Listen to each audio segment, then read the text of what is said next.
Hi, welcome back to this second part of this two-part rotator cuff rehab video. In the first part of this video, I've gone through exercises to reactivate your inhibited rotator cuff. But while these exercises work well to stimulate neuromuscular activation, they're insufficient to stimulate muscle growth and strength. And without strength, there's no resilience. This is why we need to ensure that we always have strength training of your rotator cuff in the continuum of care. Watch till the end of this video and I will demonstrate to you the 3 best exercises to strengthen your rotator cuff. If you like this video and find this useful, please click the like button. Please leave your comments below and share this video. Hit the notification bell so you won't miss any of my future weekly video release. Please also subscribe to this channel. This is completely free of charge, but will help the channel to grow. Thank you. Although the rotator cuff muscles are indirectly worked in many exercises, the larger muscles such as the deltoid and the pectorals drive most of the power of these exercises. And the dominance of these larger muscles leads to imbalances in the shoulders over time. What this implies is that you should be directly training and strengthening your rotator cuffs so that you will be better in preventing shoulder injuries. Doing so also helps to alleviate shoulder pain that you are currently suffering. Furthermore, directly working on your rotator cuffs can benefit your strength on larger compound pushing and pulling exercises. Remember that the rotator cuff is a set of 4 muscles to stabilize the highly mobile and unstable shoulder joint. There are 3 external rotators, the Supraspinatus, Teres minor, and the Infraspinatus, which are primarily responsible for external rotation of the shoulder joint, and 1 internal rotator responsible for internal rotation of your shoulder joint, and that is the subscapularis. Now let's start with the first exercise called the full can. It targets and isolates the supraspinatus muscles of your rotator cuff without having the deltoid to compensate by overpowering it. Like all exercises, to get the most out of this, it is crucial that you perform it correctly. So start with your arms by your side, holding a pair of light weights. While keeping your elbows pinned to your side, slowly externally rotate outward and raising your hand up towards the ceiling in the scapular plane, keeping your arms straight. Pause at the top position for a second or 2 before lowering down with control and don't allow gravity to take over. Slowly return back down and repeat for 3 sets of 12 repetitions. Be sure to point your thumbs upwards to the ceiling and raise your arms up until you reach shoulder height. Research has shown that this is the range of motion where the supraspinatus is most active. When you perform this exercise, make sure that you keep your shoulder blades pinned together and pull down. This increases joint space and allows you to strengthen the supraspinatus in a more mechanically advantageous position. Furthermore, as you raise, avoid shrugging your shoulders up and instead keep them down with your upper trapezius remaining as relaxed as possible throughout the movement. By implementing these tips, you ensure that you strengthen your supraspinatus and minimizing any compensation from other muscle groups. I recommend starting out with lighter weights for 3 sets of 12 to 15 repetitions with a focus on form. Over time, you can progress with a slightly heavier weight. It is important to remember that more weight isn't necessarily better for rotator cuff training. Focus on good form and performing the exercises in a controlled manner.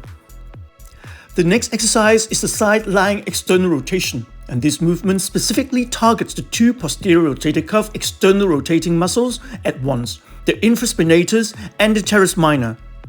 Whilst eliciting the highest infraspinatus and teres minor activation as compared to several other rotator cuff exercises, this move causes the lowest strain on your shoulder joints too. Well, to begin, assume a side-lying position with a towel rolled pinned between your top side arm and rib cage. And the purpose of using a towel is to minimize movement compensation from occurring. So adding a towel can boost EMG activation of the 2 posterior rotator cuff muscles by roughly 20%. Now, to perform this exercise, pull your shoulder blades back and down and keep them locked in this position as you proceed with your set. Start with your arm parallel to the floor and then slowly externally rotate outwards by pulling your hand up towards the ceiling, and then return back down to parallel and repeat. What you need to watch is to avoid letting your elbow drift up off your side as you raise the weight, as this will involve more of the deltoids. Instead, keep the elbow locked in place against the towel at your side as you perform each rep.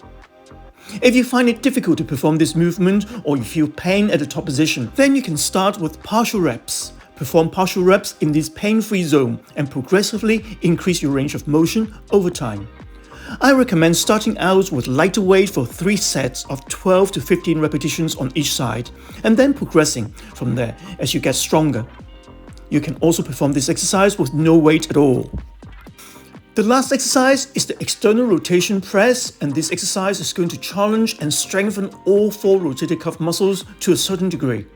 While the prior 2 exercises are fantastic for strengthening the various rotator cuff muscles, these exercises have limitations. Many of the movements lifted performed in the gym take place above the shoulder height in positions where the shoulder joints become more vulnerable to injury.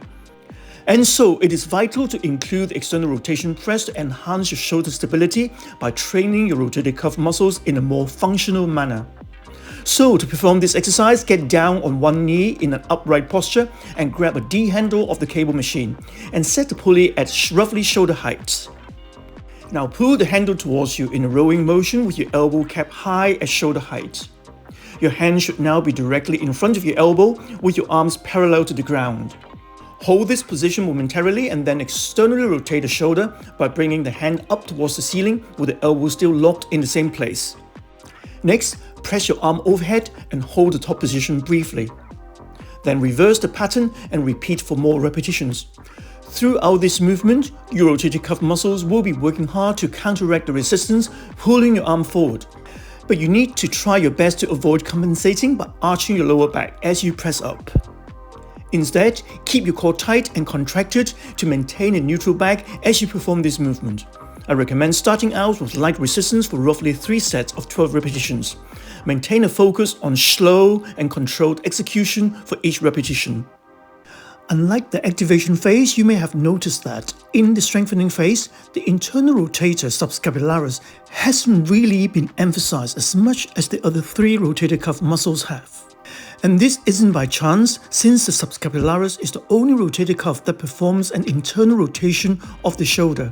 Most people actually have too much internal rotation from poor posture and from many pressing movements in the gym that involves internal rotation. It is best not to emphasize the subscapularis as much. Instead, focus more on the other 3 rotator cuff muscles responsible for external rotation, which is exactly what we have done. Just to summarize, it is so easy to neglect your rotator cuffs, especially if you don't actually have any shoulder pain. But this is a mistake. Rotator cuff exercises can help to alleviate rotator cuff injury and pain. But more importantly, these exercises help to prevent rotator cuff issues. As with any other exercises, ensure that you focus on progressing these exercises in some way on a regular basis. Otherwise, you will be wasting your time. There are plenty of other exercises for your rotator cuffs, and it is not possible to demonstrate every single one of them in this short video.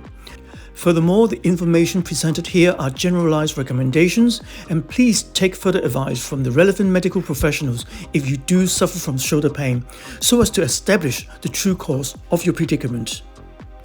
Thank you for watching until the end. If you like this video, please click the like button.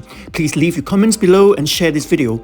Hit the notification bell so you won't miss any of my future weekly video release. Please also subscribe to this channel. This is free of charge but will help the channel to grow.